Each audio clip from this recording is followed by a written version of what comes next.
नमस्कार दोस्तों, बहुत बहुत स्वागत है आपका नरेंद्र दान चारण निशुल्क क्लासेस में। उम्मीद करता हूं आप सभी अच्छे होंगे और एनर्जेटिक होंगे, ऊर्जावान होंगे और रहना भी चाहिए। तो जैसा कि आपको बहुत लंबे समय से इंतजार था कि आपको एक सफल रणनीति बताई जाए और एक ऐसा टाइम टेबल डिस्कस किया जाए जिसको सर हम फॉलो करें तो निश्चित रूप से सफलता प्राप्त हो सकती है। मैं एक बात आपको कह देना चाहता हूं, देखिए दोस्तों, सबसे पहले आप ये डिसाइड कीजिए कि आप लोग वास्तव में इस टाइम टेबल को मानने के लिए तैयार हैं भी या नहीं भी। क्यों कई जैसे सबकी अलग अलग तरीका, मैं ऐसा नहीं कहता कि आप गलत हो। बहुत से स्टूडेंट्स की अलग रणनीति होती है, अलग तरीका होता है पढ़ने का, सब होता है। तो हो सकता है उन्हें मेरा तरीका समझ नहीं है, लेकिन मैं इतना जरूर जानता हूं कि जिस रणनीति को मैंने फॉलो किया वो मेरी खुद की थी और उस रणनीति को मैंने इस कदर फॉलो किया कि सफलता मेरी मुट्ठी में थी। और मैंने जिन जिन को ये रणनीति बताई और जिस तरीके से पढ़ने के लिए बताया, उन लोगों की मुट्ठी में भी वो सफलता थी। यानी मेरी रणनीति बिल्कुल सफल है, सटीक है और शानदार है। सफल, सटीक और शानदार रणनीति लेकर आपके समक्ष उपस्थित हुआ हूं मैं, नरेंद्र दानचार। तो ज्यादा से ज्यादा इस वीडियो को एक बार ईमानदारी से, दिल से शेयर कर दीजिए अपने दोस्तों को। बोलिए कि बिल्कुल इस रणनीति को जरूर सुने और निश्चित रूप से आपको फायदा होगा। देखिए, कई स्टूडेंट सोचते हैं कि सर कंपटीशन बहुत टफ है, हम ज्यादा शेयर नहीं करते, हम छुपके पढ़ना चाहते। देखिए, कोई किसी के भाग्य का नहीं छीन सकता।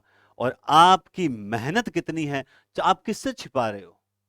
आप ऊपर ईश्वर से छिपा रहे हो, उस अदृश्य शक्ति से छिपा रहे हो कि आप तैयार। आप चाहे कितना ही छिपके तैयारी कर लो, चाहे कुछ भी कर लो, उसे तो पता है कि आपकी मेहनत कितनी है। और सच्चे दिल से सच्ची मेहनत जो होती है वो कभी भी निष्फल नहीं जाती, उसका परिणाम प्राप्त होता ही होता है। मैं तो हमेशा बोलता हूं कि जब पुकार नाभि से निकले तो उसको भी सुनना ही पड़ता है। भगत के वश में है भगवान। हम भक्त बनने नहीं जा रहे हैं, लेकिन आप सब जानते हैं कि हम किसी न किसी अदृश्य शक्ति, जैसे प्राचीन समय में राजा महाराजा लोग जब युद्ध करने जाते थे तो मतलब कोई देवी की आराधना करता था और कहता था कि मैं अपना 100% झोंक दूंगा इस युद्ध के अंदर, बस मुझे विजय चाहिए। और आशीर्वाद मिलते हैं, अब विजय सुनिश्चित है। मैं फिर आपसे कह रहा हूं, अगर आप में है वो जोश, जज्बा, जुनून, जिद, तो निश्चित रूप से उसका आशीर्वाद जरूर मिलेगा। रोंगटे खड़े हो जाएंगे और आपकी विजय सुनिश्चित होगी। लेकिन उसके लिए आपको बहुत सी चीजों को इग्नोर करना पड़ेगा। आपको किसी ने कह दिया कि तू ये काम नहीं करता, दिन भर किताबों का बहाना करता रहता है, तेरा सिलेक्शन तो होता नहीं है, उसको इग्नोर कीजिए। इग्नोराय नमः। आपको कोई कह रहा है कि यार तेरा अब तक सिलेक्शन नहीं हुआ, तू कब से तैयारी कर रहा है, इग्नोराय नमः। अगर आपसे कोई कह रहा है कि यार तेरे बस की बात नहीं है, तू रीड कर ले, थर्ड ग्रेड सेकंड ग्रेड तेरे बस की बात नहीं है, फर्स्ट ग्रेड तेरे बस की बात नहीं है, एक ही चीज कहूंगा, इग्नोराय नमः। बोलने दो उनको, बोलने दो। समय, या तो अगर आपने जवाब देने का प्रयास किया तो याद रखें कि बस वो लड़ाई वहीं खत्म हो जाएगी, वरना जवाब समय को देने दे। और समय जब जवाब देता है तो वो निश्चित रूप से ऐसा जवाब देता है कि कभी भी बेकार नहीं जाता। समय का इंतजार करें, क्योंकि अभी आप बोलने की हालत में नहीं हो। अभी आप सिर्फ और सिर्फ क्या बने हुए हो, याचक बने हुए हो। अभी आप बोलने की हालत में नहीं। समय को जवाब देने दे, समय अपने आप जवाब देगा। और समय कैसे जवाब देगा? आपका सिलेक्शन ही अपने आप। आपको कहने की आवश्यकता कहां पड़ेगी? जब उसके कानों में खबर पहुंचेगी जो आपको ताने दे रहा है, आपको डिमोटिवेट कर रहा है कि फलाने व्यक्ति का या फलानी बहन का सिलेक्शन हो चुका है, तब उसके छाती पे सांप लौटेंगे। उस समय का इंतजार कीजिए, खुद प्रयास। ऐसा नहीं कि तकिया लगाया, बिस्तर लगाए, बढ़िया सो गए, है ना, और कह नहीं समय जवाब दे देगा। समय बिल्कुल जवाब नहीं देगा। समय उसी का साथ देता है जो रात दिन मेहनत करता है, जो नींद को त्याग चुका है। नींद चैन को त्यागो तुम, है ना। तो नींद और चैन को त्यागना पड़ेगा और तब जाके, क्योंकि शेड्यूल, रणनीति, आपको पता है रणनीति फॉलो करने के लिए बहुत कुछ चीजों को छोड़ना पड़ता है। आपने वो पिक्चर देखी होगी, वो सुशांत सिंह राजपूत की जो अंतिम पिक्चर आई थी केदारनाथ से पहले वाली, वो जो है ना, उस वो हॉस्टल की कहानी, मुझे उसका नाम याद नहीं आ रहा। आप में से कईयों ने कमेंट बॉक्स में बता दिया होगा। उसमें वो जैसा कहता है ना कि हम वी आर लूजर, है ना, वी आर लूजर, हम लूजर हैं। और हम पे टैग लग चुका है कि तू कुछ नहीं कर सकता, तुम लूजर्स हो, तुमसे नहीं हो सकता। तो चलो हम जीतें या हारें वो तो समय की बात है, हम कोशिश भी ना करें ये बहुत गलत बात है। वो कोशिश करते हैं किस लिए? वो लूजर्स का टैग हटाने की कोशिश करते हैं कि इस बार हमें ये टैग हटाना है। लेकिन उन्हें लगता है ऐसे तो पार नहीं पड़ेगी, कोई दारू में मस्त है, कोई अश्लील किताबें देखने में मस्त है, कोई गाली निकालने में मस्त है, कोई सिगरेट पीने में मस्त है, और कोई हीरोइन में मस्त है। तो ऐसे चीजों में उन्होंने क्या फैसला लिया? उन्होंने यही तो फैसला लिया था कि हम अपनी सबसे खास चीज को इग्नोर करेंगे। जो चीज हमें सबसे ज्यादा डाइवर्ट करने का प्रयास कर रही है, उस चीज को इग्नोर करेंगे। आप सब जानते हैं कि आपको कौन सी चीज इग्नोर करती है। जैसे मैं अपना बता दूं, मैं अपने पे लेता हूं, क्योंकि यहां क्या लिखा हुआ, जब इस टाइम टेबल को फॉलो करके मैं और मेरे जैसे बहुत से साथी सफल हो सकते हैं, तो आप और क्यों नहीं? यानी कहीं ना कहीं सास भी कभी बहू थी, है ना, मैं हमेशा बोला करता हूं। तो जब मैं स्टूडेंट था या मैंने जब तैयारी की, तो कोई तो ऐसी चीज रही होगी जो मुझे सबसे ज्यादा डाइवर्ट कर रही होगी, और वो थी FB, फेसबुक। बिल्कुल दोस्तों, फेसबुक पे मैं बहुत ज्यादा समय जो था स्पेंड करता था, पोस्ट करना, पॉलिटिकल पोस्ट वगैरह, ठीक है, मतलब जैसे मोटिवेशनल थॉट वगैरह। तो मुझे ऐसा लगा कि मेरा ज्यादा समय FB के अंदर जा रहा है। तो उस दौरान मैंने ये निर्णय लिया बैठे बैठे, 17 मार्च और बुधवार का दिन, उससे एक दिन पहले मंगलवार के नाइट को निर्णय लिया, और बुधवार की बात है। बुधवार से मैंने कहा मैं गणेश जी के दर्शन करके और अपनी तैयारी को विधिवत स्टार्ट करूंगा। उस दिन मैंने निर्णय लिया, मैंने कहा आज मंगलवार के दिन नाइट में मैंने फेसबुक पे एक पोस्ट डाली, मंगलवार बुधवार की, आप देख लीजिएगा। पोस्ट ये डाली, मतलब जो माता जी का, एक माता जी की फोटो, और उसके साथ में मैंने एक टैग लिखा, मैंने कहा अब तो FB पे मिलेंगे एक नई सुबह के साथ। अब तो जिस दिन जॉब लगेगी उसी दिन फेसबुक चलाएंगे। और मैंने ये पोस्ट करने के तुरंत बाद, ऐसे ही नहीं कि लोग मुझे पूछेंगे कि हाँ क्या हुआ, अरे आपके क्या हुआ, फेसबुक से क्यों जा रहे हो, फलाना ढेमका, मैंने उनका इंतजार नहीं किया, बल्कि उस फेसबुक को अनइंस्टॉल कर दिया। और 1 साल 365 दिन तक मैंने फेसबुक के हाथ भी नहीं लगाया। 2017 में जब, सॉरी, 14 को आया था संस्कृत का रिजल्ट, 15 फरवरी को मेरा रिजल्ट आया था।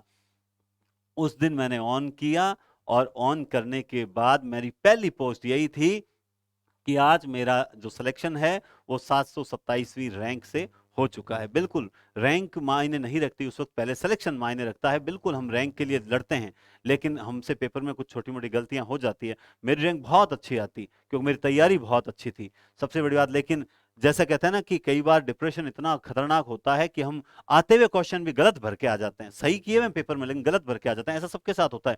तो उन चीजों से बचना है। लेकिन चूंकि हमें उस वक्त ना तो इतना कभी मोटिवेशन मिला, ना कभी मार्गदर्शन मिला। ठीक है, कोई एक आध गुरु थे हमारे, गंगानगर के थे, चंद्र जी सर, मैं नाम लूंगा आप में से अगर उनको जानते हैं कोई। गंगानगर के चंद्र जी थे, ज्योग्राफी फर्स्ट ग्रेड लेक्चरर हैं। उन्होंने मुझे एक बात बोली थी, वो बात यहाँ लगी, और कहते हैं ना कि पूरे वीडियो के दौरान कोई एक ऐसी बात जो आपको यहाँ लग जाए, वही आपका सिलेक्शन का आधार बन जाती है। उन्होंने मुझे कहा था कि चारण, वर्तमान समय में सिलेक्शन की जो खुशी है ना, वो दुनिया की सब खुशियों से बढ़कर है। कहते हैं कि खुशी के आंसू आपने सुना होगा, लेकिन जब वो आते हैं ना, तो उन आंसुओं की कीमत जो है वो आप आंक ही नहीं सकते। और ये जो खुशी के आंसू है ना, ये इस तरह से नहीं आते हैं, रात दिन तपना पड़ता है, रात दिन एक करना पड़ता है, पता ही नहीं चलता। जो लोग घड़ी देखकर पढ़ते हैं, उनका पढ़ना पढ़ना नहीं होता। वो घड़ी, वो अलग घड़ी देखना होता है कि भाई मैं 2 घंटे ये पढ़ूंगा, वो अलग मैटर होता है। लेकिन जो घड़ी देखते हैं कि नहीं अब तो मैं बहुत पढ़ लिया 1.5 घंटे, वो पढ़ना पढ़ना नहीं होता। ये रात दिन एक करना मुहावरा ऐसा ही नहीं बना होगा। उनको पता नहीं रहता कब रात हुई, कब दिन हुआ, कब शाम हुई, कब सुबह हुई। बस एक ही है कि बस मुझे ये सिलेबस जो है वो 8 से 10 बार क्लियर करना, तब जाके सिलेक्शन होता है। लेकिन हम लोग कर नहीं पाते। हम लोग पढ़ना, पढ़ने के बहाने ढूंढा करते हैं कि हम क्यों नहीं पढ़ पा रहे हैं, सर हमारे तो ये है। जिसे मैं बुरा मत माने, बुरा मत माने, आप सब जानते हैं, आप बहनें सब जानती हैं जो मेरे वीडियो सुन रहे हैं। अक्सर लेडीज के एक रहता है, सर आपको क्या पता हमारी परिस्थितियां ऐसी है, सर आपको क्या पता हमें तो घर जाके काम करना पड़ेगा, ये करना पड़ेगा। देखो आप किस पे एहसान कर रहे हो। मैं एक बात थोड़ा कड़वा बोलूंगा, मैं क्षमा पहले ही मांग लेता हूँ, ठीक है, क्यों कड़वी दवाई ज्यादा असर। आप किस पे एहसान कर रहे हो ये बोल के? किसको बता रहे हो काम करना? किसको? जो महिलाएं, जो बहनें लगी हुई हैं आज second grade, first grade, college lecture तक पहुंच गई अभी, क्या उनको घर का काम नहीं करना पड़ता था? सर उनकी परिस्थितियां अच्छी थी। मतलब कुल मिला के आप ये कहना चाहते हो कि हम तैयारी नहीं कर सकते, और जो जो लगे हुए हैं उन्होंने तैयारी की है, उनको समय मिला। तो आप अगर नहीं कर सकते तो फिर आप ये किताबें लेकर क्यों बैठने का ढोंग कर रहे हो? तो फिर आप क्यों बैठ रहे हो किताबें लेके? नहीं सर देखा हूं जो है, तो ये कोई खाला का घर है क्या जो सिलेक्शन हो जाएगा इस तरीके से? नहीं होगा, पढ़ना पड़ेगा, जी जान लगानी पड़ेगी, जोश जुनून जिद के साथ आपको युद्ध भूमि में उतरना पड़ेगा, जहां एक ही चीज होगी, आर या पार की लड़ाई होगी कि ये युद्ध, और आर पार कैसा, मैं तो कहता हूं सीधा पार की लड़ाई होगी कि ये युद्ध हमें जीतना है, मतलब जीतना है। अब किंतु परंतु लेकिन नहीं बचता पीछे। किस लिए आप, सर हमें काम करना पड़ता है, सर हमारी ये परिस्थितियां हैं, जेंट्स में होता है सर जॉब करना पड़ता है, परिवार की जिम्मेदारियां हैं, तो फिर तैयारी छोड़ दो, जिम्मेदारियां निभाओ। त्याग तो करना ही पड़ेगा। रणभूमि बलिदान मांगती है, मैं इतना जानता हूं। बलिदान का मतलब ये नहीं है कि हम जान न्यौछावर कर दें, ये वैसा युद्ध भी नहीं है। युद्ध कैसा है? ये सिलेक्शन का युद्ध है। आपको थोड़ा त्याग करना पड़ेगा। किसका त्याग? मैंने ये कहा क्या जिम्मेदारियों का त्याग करो? नहीं कहा। मैं कह रहा हूं आप त्याग करो नींद का। आप अगर 6 घंटे 8 घंटे सो रहे हो तो 4 घंटे सो ना। आप अगर समय फेसबुक पे नष्ट कर रहे हो तो उस समय का त्याग करो ना, वो फेसबुक का त्याग करो, वो समय बचाओ। अगर आप अपने अनावश्यक कार्यों से 15-15 मिनट भी बचा लेते हो तो 24 घंटे होते हैं, 20 मान के चलो, 15 तो भी आप आराम से 5 घंटे समय निकाल सकते हैं। लेकिन नहीं, हम न पढ़ने के हजारों बहाने बता देंगे, लेकिन पढ़ने का बहाना हमसे पूछा जाए तो हम क्या बताएंगे? हमारे पास कोई बहाना नहीं है। और जो पढ़ने वाले हैं वो कभी बहाने नहीं करते। निश्चित रूप से आप लोगों को सबसे पहले तैयार होना होगा कि जो मैं रणनीति बताने जा रहा हूं, जो रणनीति बताने जा रहा हूं, देख लिया होगा आपने, इस तरह से आती है, मतलब तैयार है। बस आपका जोश जुनून देखना है, आपका उत्साह देखना है कि वास्तव में तैयार हो। तो इस वीडियो को ईमानदारी से एक बार, जितने जने व्यूज हैं उतने जने लाइक करें और एक बार शेयर करें। मैं आपको बहुत बढ़िया रणनीति बताता हूं, और सफल सटीक रणनीति है, शानदार रणनीति है, असफलता का कोई गुंजाइश ही नहीं। लेकिन अगर आप उसे फॉलो नहीं करते हो तो आपकी सफलता की कोई गुंजाइश नहीं बचती। जिंदगी जिंदा दिली का नाम है, मुर्दे क्या खाक जीते हैं, मैं अक्सर कहता हूं। और मैं जब 2010 में पढ़ाना स्टार्ट किया एकेडमिक में, उसके बाद मैं कंपटीशन में आया। एकेडमिक में अपने स्टूडेंट से एक ही बात कहता था, कोशिश करते रहिए, कोशिश करते रहिए। कोशिशें अक्सर कामयाब होती है, मैंने देखा है कोशिशें अक्सर कामयाब होती है। मैं आपके सामने एक जीता जागता उदाहरण खड़ा हूं। कोशिश अक्सर कामयाब होती है। बहुत जल्द मैं जो है जो हमारी पिछले 2018 की जो स्टूडेंट है, फ्रेशर स्टूडेंट है, जिसने ऑल राजस्थान 6th रैंक हासिल की, मैं उनसे आपको परिचित करवाऊंगा, उनके कुछ थॉट्स आपको बताऊंगा। देखिए फ्रेशर होकर वो कहां कैसे रैंक निकाल लेती है, और आप में कहां कौन सी ऐसी कमी है, या कौन सा ऐसा रीजन है जो आपके सिलेक्शन के आड़े आ रहा है। उसे हमें दूर करना पड़ेगा, और वो दूर हम मिलकर करेंगे। लेकिन फर्स्ट ऑफ ऑल आप मेंटली रूप से तैयार हैं कि सर अब आप तो बताओ, बस हम फॉलो करेंगे, ये हमारा वादा है। ये इतना वादा करते हो तब तो बताने का मजा है। इतने दिन से इंतजार कर रहे हो तो इंतजार का आज फल भी मिलेगा। तो देखिए चलते हैं हम। देखिए बिल्कुल वैकअप, आप मतलब जागिए, सोचिए और फिर लग जाइए। जितना सोचना है आज ही सोच लें, जितना सच सोचना है आज ही सोच लें, क्योंकि आज मंगलवार है। वही वार है जिस दिन मैंने जितना सोचना था उतना सोच लिया था कि मुझे तैयारी करनी है या नहीं करनी। और मंगलवार की रात्रि तक मैंने जितना सोचना था सोच लिया था। अभी ये वीडियो अपलोड हुआ है शाम को, ठीक है? तो आप जितना सोच सकते हैं सोच लीजिए, उसके बाद सोचने के लिए समय नहीं मिलेगा। क्लियर बात बताऊं, कल बुधवार है। ईश्वर को एक ही बात बोलिए, आपके जो भी आराध्य हैं, मैं ये नहीं कहता कि आप मेरे अनुसार बोलें, आपके जो भी आराध्य इष्ट हैं, आदर्श शक्ति हैं, आप निर्गुण हो सगुण हो, आस्तिक हो नास्तिक हो, मैं नहीं जानता, लेकिन उसके एक बात बोलिए कि अर्जी मेरी है, मर्जी तुम्हारी, मेरी मेहनत में कोई कमी नहीं होगी, तेरी रहमत में कोई कमी नहीं होनी चाहिए। मजाल है आपके सिलेक्शन ना हो, लेकिन उसके लिए जोश जुनून। मैं क्यों इतना कर रहा हूं? मैं इसलिए कर रहा हूं क्योंकि मेरा जुनून है इस बार ऑल राजस्थान सब सर्वाधिक हिंदी सिलेक्शन देने का। उसके लिए दिन रात लगा हुआ हूं। और इसीलिए हिंदी पॉइंट पर जो स्टूडेंट पेड साथी हैं, जिन्होंने पेड कोर्स लिया है, देखो मैं निःशुल्क वालों को भी ईमानदारी से पढ़ा रहा हूं, उसमें मेरी कोई कमी नहीं है, मेरे नोट्स दोनों सेम है। जो पेड कोर्स जिन्होंने लिया उनके लिए भी रात दिन नोट्स में लगा हुआ हूं, उनको एक एक चीज बताने का प्रयास कर रहा हूं, उनको डॉक्टर नगेंद्र और डॉक्टर विवेक शंकर जी की जो किताब है उनका सार बताने का प्रयास कर रहा हूं। ठीक है, कभी किसी किताब से लेकर तो उसके लिए नोट्स तैयार हो रहे हैं, उनको और एक्स्ट्रा, क्यों, मेरा टारगेट है, जिन्होंने मुझ पर विश्वास किया उनका विश्वास बेकार नहीं जाएगा, उनका विश्वास नहीं टूटने देंगे। मैं पहली बार ऑनलाइन पे जरूर हूं, लेकिन मैं आज भी सही उद्देश्य को लेकर हूं। तो चलिए हम चलते हैं आगे, अपने टाइम टेबल डिस्कशन करते हैं हम। चलिए, ये देखिए आपका टाइम टेबल। तो बुधवार से आपको क्या करना है, देखिए, जहां तक मेरा मानना है ये मोस्टली सेकंड ग्रेड को ध्यान में रखते हुए बनाया गया है। ठीक है, मोस्टली सेकंड ग्रेड को ध्यान में रखते हुए बनाया गया है। A perfect timetable don't change itself, it changes the person according to it.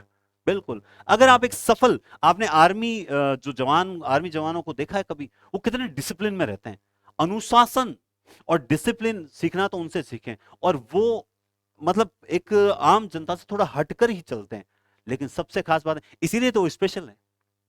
We are common and they are special. हम साधारण हैं क्योंकि हमारे कोई रूल्स ही नहीं है, कोई डिसिप्लिन नहीं है, कोई अनुशासन नहीं है। उनका वो स्पेशल है, डिसिप्लिन भी है, अनुशासन भी है, परफेक्ट लाइफ जो टाइम टेबल है उनका। और हमारे पास परफेक्ट टाइम टेबल ना होने की वजह से कभी तो 8 बजे उठ गए, कभी 9 बजे उठ गए, है ना, आंख मसलते मसलते ले गए, चाय बड़ी दात पिला दो रही, बस चलता है, चल रहा है, कट रहा है, जीवन कट रहे हैं। ये तो जीवन जानवरों का भी कट रहा है, हम में और उनमें फिर अंतर क्या रहा। जियो उनको देखकर जो कुछ स्पेशल है। Time table 2022 GK plus Hindi दोनों को साथ में लेकर चलने का प्रयास है। ये न्यू टाइम टेबल है, जो नया टाइम टेबल है उसके अकॉर्डिंग बनाया गया है। आप इसे ध्यान से देखते हुए चले। हाँ जी, चलिए देखिए, विजय सुनिश्चित है, मेरा एक नारा है बहुत पहले से कि विजय सुनिश्चित है।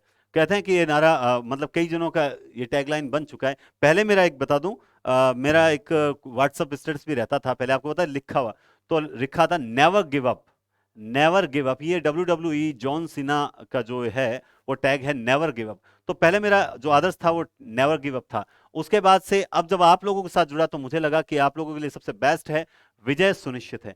तो आप देखेंगे दोस्तों, इस टाइम टेबल पर हम डिस्कस करते हैं, आप पीछे देख सकते हैं, लेकिन आप धैर्य से देखें, निश्चित रूप से फायदा होगा।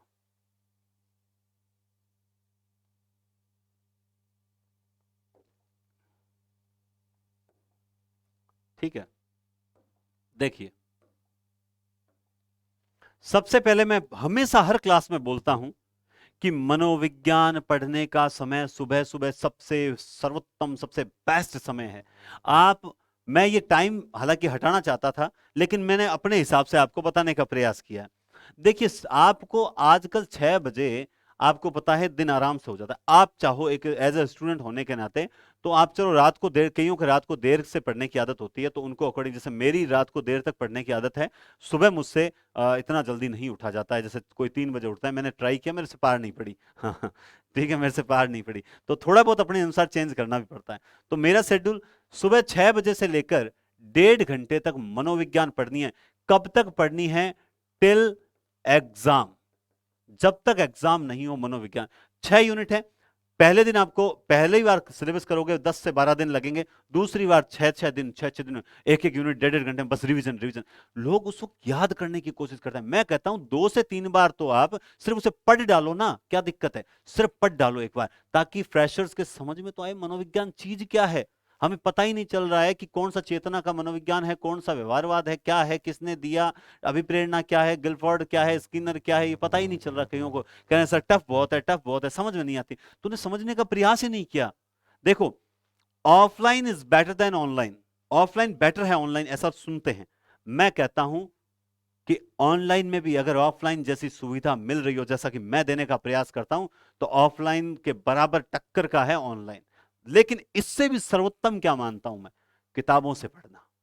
मैं कहता हूं, आप, आज का समय बदल रहा है तो दिनों दिन टेक्नोलॉजी बदल रही है, पढ़ने का तरीके बदल रहे हैं, लेकिन मैं अभी भी ये बात बोलता हूं कि मैं अभी भी किताबों से पढ़ना सबसे उत्तम। देखो, ऐसा थोड़ी है मेरा ऑनलाइन यूट्यूब बढ़ाना इसलिए मैं आपसे झूठ बोलूं, नहीं, मैं अभी भी किताबों से पढ़ने को सबसे ज्यादा प्राथमिकता देता हूं, और मैं खुद अभी भी कभी भी किसी वीडियो को नहीं देखता हूं। ठीक है ना, मैं सिर्फ और सिर्फ 2-3 टीचर्स हैं, भाई ये होता है, ऐसे में हर वीडियो में टाइम वेस्ट क्यों करूंगा। 2-3 टीचर्स हैं, अपने कॉलेज लेक्चरर हैं, मैं नाम लेना चाहूंगा, ठीक है, लेकिन वही बात है, एक का नाम लेना दूसरे का नहीं लेना। मैं हालांकि मैं सपोर्ट करता हूँ, देखिए सपोर्ट मैं कई बार धीर सिंह जी का नाम लेता हूँ, गौरव जी का नाम लेता हूँ, तो ये अब अच्छे हैं, देख गौरव जी मित्र हैं मेरे, ठीक है, अच्छे हैं। धीर सिंह जी बहुत आदरणीय टीचर हैं, मैंने उनकी किताब पढ़ी है, बहुत अच्छा लगा मुझे। तो उनके नाम लेने में मुझे कोई अतिशयोक्ति नहीं होती है ना, उससे लगता है कि बिल्कुल गणपति सिंह जी राजपुरोहित सर हैं, ठीक है, उनसे भी मेरी 2-3 बार बात हुई है, बहुत अच्छा स्वभाव है उनका। तो इनसे मैं इंस्पायर भी हूँ कि वास्तव में यूट्यूब पे इनको देख के मेरा भी है कि हम मैं भी बहुत ज्यादा मेहनत करूं। लेकिन मेरा जहां तक समझना है, ये सब भी किताबों से पढ़ना ज्यादा उचित मानते हैं। बिल्कुल। एक, मैं इनके व्यक्तित्व को अभी तक मैं मिला नहीं हूं, लेकिन मैं जानता हूं कि ये भी किताबों को प्राथमिकता देंगे और ये इस बात को कभी नकारेंगे नहीं।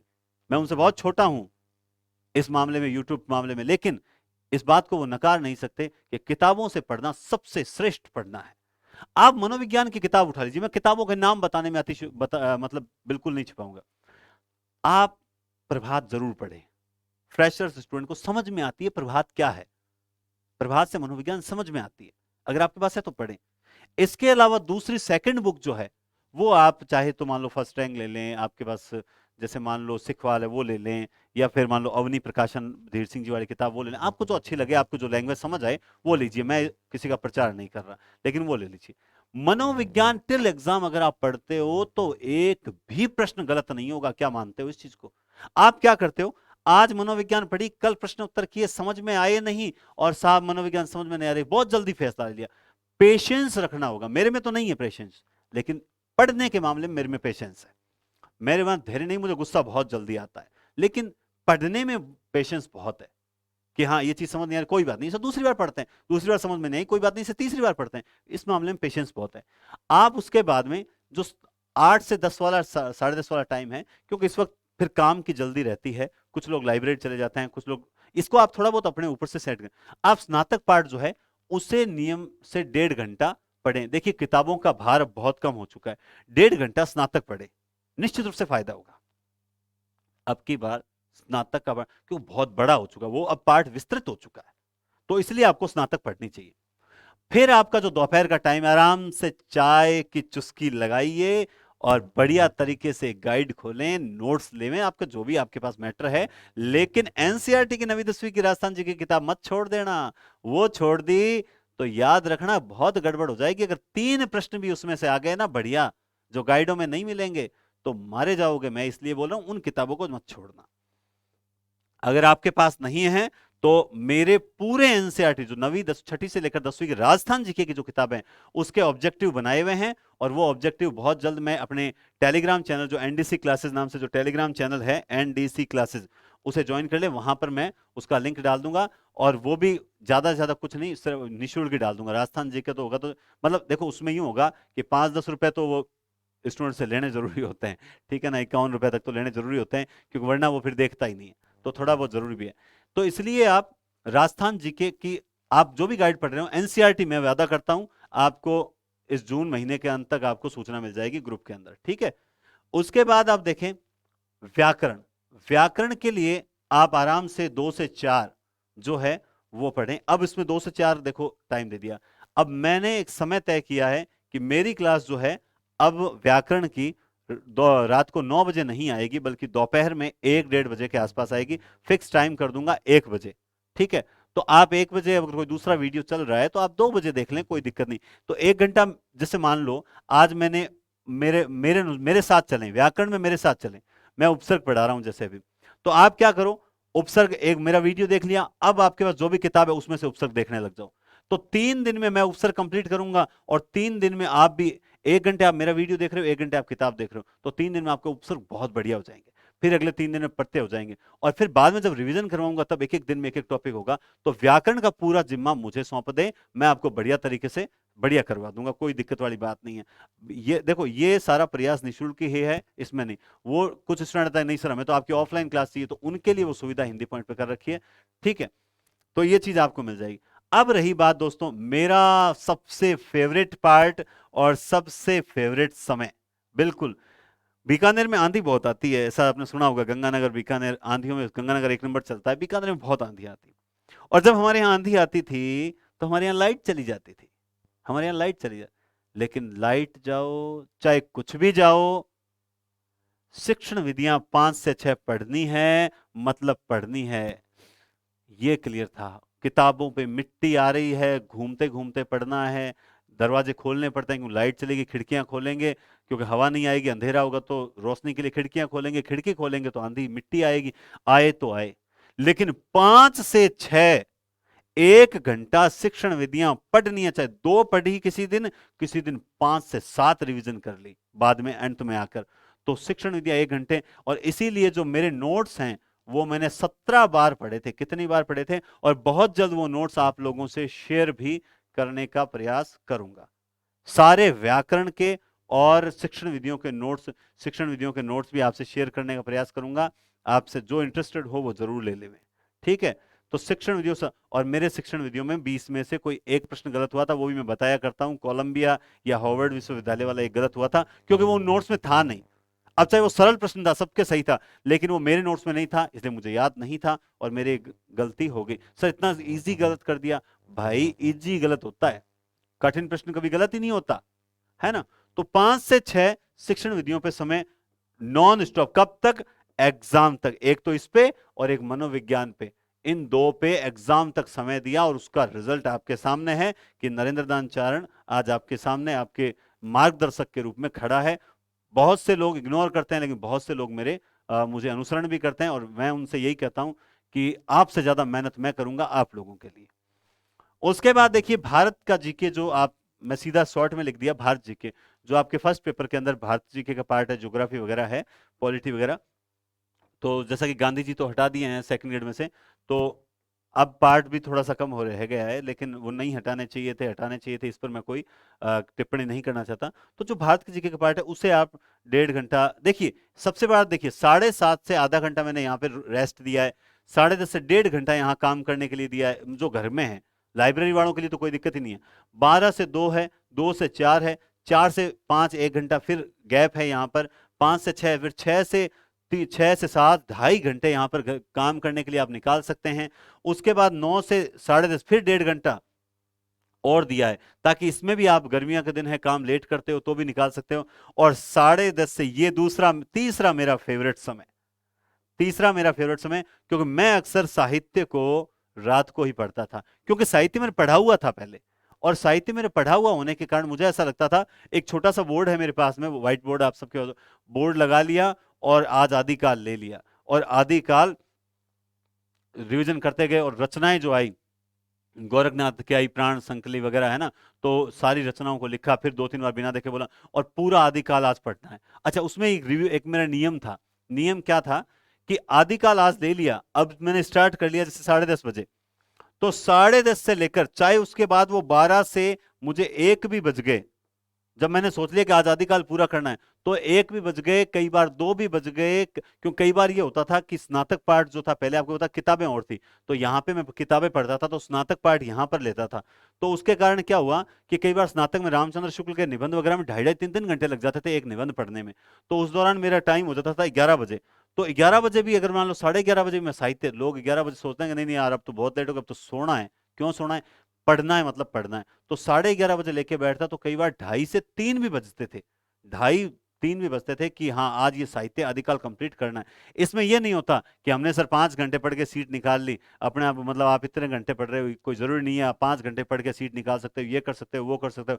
बिल्कुल, देखो दोस्तों, मैं एक बात बता दूं, ऐसा हो सकता है ना, नहीं है, लेकिन उसके लिए पहले की तैयारी काम में आती है। आप एकदम फ्रेशर और केवल 4-5 घंटे पढ़ रहे हो, पार नहीं पड़ेगी। कंपटीशन दिनों दिन बढ़ रहा है, सीटें उतनी ही आ रही है, लेकिन कंपटीशन लगातार बढ़ रहा है। पहली बार 1200 सीट आई, फॉर्म 2 लाख भरे गए, फिर 1200-1500 सीट हुई, फॉर्म 3.5 के करीब, इस बार लगभग मेरे ख्याल से 3.5-4 के करीब तो हिंदी के फॉर्म होंगे। तो वहां कंपटीशन टफ होगा, तो थोड़ा सा आपको एक भी क्वेश्चन गलत नहीं हो, इस तरह की तैयारी करनी पड़ेगी, ठीक है ना, वरना पछताने के अलावा कोई समय नहीं रहेगा। इसलिए बोलूं, तो आपने अगर मान लो आज आदिकाल उठा लिया, तो अच्छा, मैं ये नहीं कहता कि आप मेरी तरह पढ़ो, आप क्या करो, आप ये तो कर सकते हो ना। देखिए मैं इसको थोड़ा सा साफ कर देता हूं। देखो, आप इतना तो कर सकते हो, जैसे मान लो आपने आदिकाल उठाया, तो आदिकाल को आपने 2 भागों में बांट लिया। एक में आपने क्या कर लिया, रासो बांट लिया, और जो हिंदी साहित्य का स्टार्टिंग इतिहास है वो बांट लिया, ठीक है। और उसके बाद यहां पर जो सांप्रदायिक जो भी चीजें हैं ना, नाथ सिद्ध जैन वो सारा यहाँ बांट, तो आप आदिकाल को 2 दिनों में कर लो, क्या दिक्कत है भाई? जरूरी थोड़ी है पूरा मुझे ही फॉलो करो, कहीं ना कहीं थोड़ा सा आप इसमें अपने अनुसार, अपनी परिस्थितियों के अनुसार परिवर्तन करें, लेकिन लगभग यही रखें, लगभग यही रखें। अब जैसे मान लो कोई कहे नहीं मैं सर स्नातक जो है मैं यहां पढ़ूंगा, और सॉरी, और राजस्थान जीके जो है मैं यहां पढ़ूंगा, व्याकरण यहाँ, तो वो अपने अनुसार चेंज कर ले, लेकिन इस तरीके से 1 2 3 4 5 6 7 7 भागों में डिवाइड रखें। अब ये जो बीच में गैप दिया हुआ है आपको, जैसे मान लो कई बार शिक्षण विधियां आज पढ़ने का मन नहीं, कोई दिक्कत नहीं, उस वक्त आप करंट जीके पढ़ लो। आपको लग रहा है कि शिक्षण विधियां बहुत बार हो चुका है, सारी याद है, समय नष्ट करने से मतलब नहीं, आप करंट जी के पढ़ लो, थोड़ा बहुत अपने अनुसार आप परिवर्तित करें, लेकिन इस रणनीति को आप फॉलो करें। देखो सर नहीं नहीं हम तो अपने हिसाब से ही पढ़ेंगे, कौन सा हिसाब है भाई तेरा? कोई रणनीति है? नहीं सर हम तो लाइब्रेरी जाते हैं, मैं तो 5 दिन लक्ष्य राजस्थान लेके बैठ जाता हूँ, 5 दिन लक्ष्य ही पढ़ता रहता हूँ, मैं तो अपने हिसाब। भाई या तो तुम्हारे पास हिसाब होना चाहिए, और हिसाब का मतलब ये नहीं होता आज मेरा अलग हिसाब है कल मेरा अलग हिसाब होगा। या तो आपके पास रणनीति है तो आप बिल्कुल, आप बहुत अच्छे इंसान हैं और आप अपने रणनीति के हिसाब से पढ़ें, मैं आपको ये नहीं कहूंगा। लेकिन अगर आपके पास रणनीति नहीं है तो निश्चित रूप से इस रणनीति को फॉलो करें, क्योंकि इस रणनीति से अगर मैं सिलेक्शन हासिल कर सकता हूं तो आप भी कर सकते हैं, बस मैं इतना ही कहना चाहता हूं। ठीक है, इसके अलावा देखो, अब आप जैसे मान लो मनोविज्ञान स्नातक राजस्थान जी के व्याकरण, तो इसमें व्याकरण के जो टॉपिक्स हैं, तो व्याकरण के सभी टॉपिक्स के एक के बाद एक जो प्रैक्टिस सेट है वो आपको हिंदी पॉइंट एप्लीकेशन पर मिल जाएंगे। इसके अलावा पूरे सिलेबस को हिंदी, जैसे जीके, जीके के सिलेबस को 20 भागों में बांट रखा है, हिंदी के सिलेबस को भी लगभग 18 से 20 भागों में बांट रखा है, और हिंदी में 150 प्रश्न और जीके में 100 प्रश्नों के लाइव टेस्ट की एक टेस्ट सीरीज और चला रखी है। ये 51 रुपए वाली जो टेस्ट सीरीज है, उसके 51 और 399 में क्या अंतर है वो आपको बताएंगे, तो वो दोनों के, इसके लिए एक अलग से वीडियो बनाऊंगा मैं, उसको आप देखिएगा। तो निश्चित रूप से आप उन दोनों में से प्रैक्टिस वाली, अच्छा जो 399 वाली ले रहा है उसको 51 वाली लेने की आवश्यकता नहीं है, क्योंकि वो उसी में ऐड कर दी जाएगी। जो 51 वाले ले रहा है फिर उसके अलग से 50 रुपए लगेंगे, इसके बजाय आप 150 रुपए मत देखें, मैं तो ये करूं, क्योंकि पूरे प्रश्न का दायित्व हिंदी का मेरा है, और जीके का पेपर भी मैंने शेयर किया था, बहुत जबरदस्त पेपर है। जब ऑफलाइन में 1100 रुपए फीस होने के बावजूद इतने स्टूडेंट ज्वाइन कर रहे हैं उन लोगों को, तो आप लोग क्यों नहीं? मैंने पेपर का स्तर देखा, बहुत बढ़िया पेपर बना रहे हैं, तो आप लोग जरूर ज्वाइन करें, इसका निश्चित रूप से फायदा मिलेगा, और जी जान झोंक कर तैयारी करें, मजा आ जाएगा, है ना? तो उम्मीद करता हूं आप सभी समझ गए होंगे, बार बार ठोकर नहीं खाएंगे, क्योंकि कहा जाता है ना कि ठोकर तो अक्सर जमाने में सभी खाते हैं, ठोकर खाकर भी अगर संभल जाएं तो मजा आ जाए। पिछली ठोकर से अगर कुछ सीख मिल गई हो तो आप निश्चित होता है। एक चीज और क्या होती है, बहुत गजब इंटेलिजेंट स्टूडेंट्स होते हैं ना, वो तो फटाक से ज्वाइन कर लेते हैं, और जो कुछ है ना, जिनको लगता है कि थोड़ी बहुत किताबें पढ़ के वो लगता है कि नहीं अपने को सब कुछ आता है, वो स्टूडेंट क्या है कि कुतर्क प्रश्न करते हैं, ऐसा हो गया नहीं हमने अपने हिसाब से चलेंगे, ये ऐसा कर। देखो यही अंतर है सफल और असफल में। और आपने सुना है अध जल गगरी छलकत जाए, आधा अधूरा ज्ञान हमेशा स्वास्थ्य के लिए हानिकारक होता है। ठीक है, तो इसलिए थोड़ा सा अपने आप को, मैंने कहा ना, इग्नोर कीजिए हर चीजों को, और बढ़िया व्यवस्थित तैयारी कीजिए, निश्चित रूप से व्यवस्थित तैयारी में फायदा मिलेगा। और अगर आपने ये वीडियो फॉरवर्ड करके आए हो तो बहुत गलत किया है, आपको उस वीडियो को स्टार्टिंग का पूरा सुनना चाहिए था, निश्चित रूप से आपको फायदा होगा, और बहुत गजब फायदा होगा। तो लास्ट एक ही बात पूछना चाहूंगा, कितने जने इस रणनीति को फॉलो करने वाले हैं मुझे कमेंट बॉक्स में जरूर बताएं, और जाते जाते वीडियो को लाइक करें, शेयर करके जरूर जाएं, और कमेंट्स में बताएं जरूर कि वास्तव में आपको ये टाइम टेबल कैसा लगा और मेरी रणनीति कैसी लगी, जरूर बताएं। मैं आपके कमेंट्स दुनिया से शेयर करने वाला हूं। बहुत बहुत धन्यवाद, टेक केयर, शुभ रात्रि एंड गुड लक, धन्यवाद। और हाँ, एक चीज जाते जाते, स्कूल लेक्चरर की रणनीति बहुत जल्द आपके समक्ष लेके आ रहा हूं, ये सेकंड ग्रेड की थी, स्कूल लेक्चरर और रीड को लेकर भी बहुत बढ़िया वीडियोस जल्द बना दूंगा। बहुत बहुत धन्यवाद, टेक केयर, शुभ रात्रि, गुड लक।